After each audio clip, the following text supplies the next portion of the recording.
Hello, this is super cool time for another super cool reviews. We finally reached the end of IDW Sonic Comic Month, and for the last review, we're gonna be looking over issues 33 to 36, also known as the Child Races and Batniks arc. Written this time by Evan Stanley due to Ian Flynn and working on Bad Guys. Now, Evan Stanley, she's worked with Sonic before. She has her own DeviantArt and her own fan comic that's still going to this day. So, it's a decent arc for this one, honestly. I mean, it's better than Bad Guys, but it's just decent.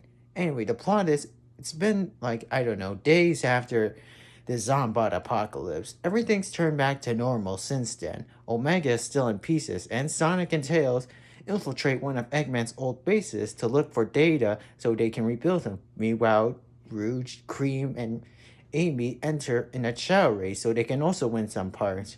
Meanwhile, Shadow's he just kind of stands around for the first issue. He just appears, they ask for his help, he's like, no, not interested, and he just goes off. He's just kind of there for the first half. The first issue is mostly setting up the story, Cream and the others going to Chowry, Sonic and Tails infiltrating Eggman's base. This is where the characters are go, and it also introduces to a new character. This possum guy who's basically like, I don't know, like the Kingpin I guess. He has a lot of chow, and he's also known for a winner. There's also this hooded guy that's appeared. We don't find out who he is until later. It's just based. Anyway, issue 34 is where it starts to pick up.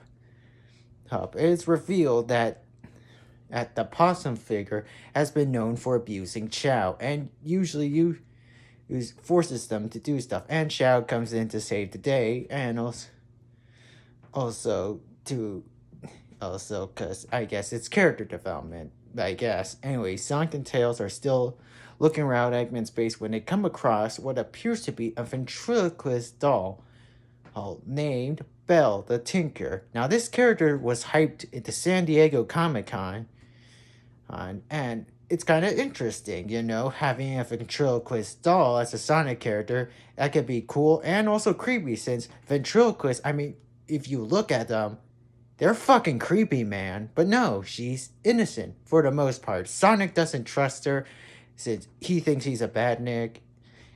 Again, you get the gist. Issue 35 is where the second half is my personal favorite. Anyway, Sonic kind of trusts Belle-ish, maybe. Since she's been known for a tinker. Gee, I wonder who built her.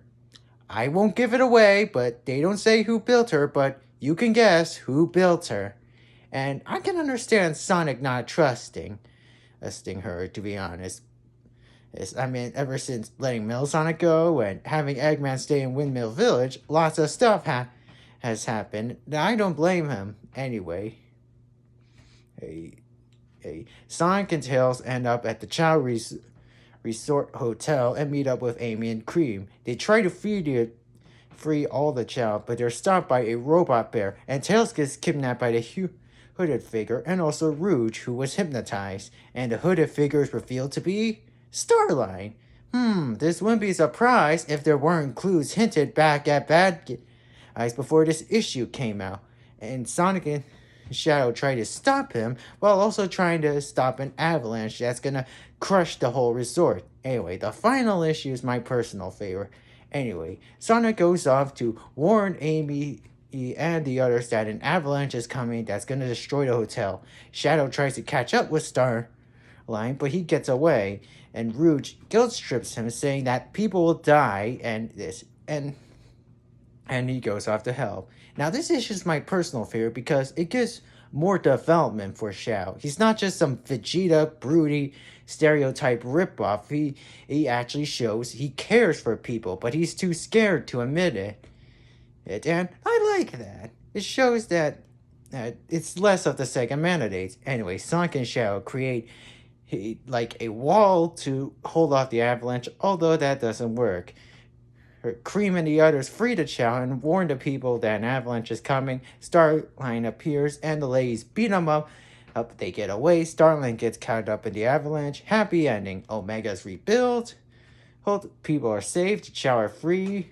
And it's all happy ending. And the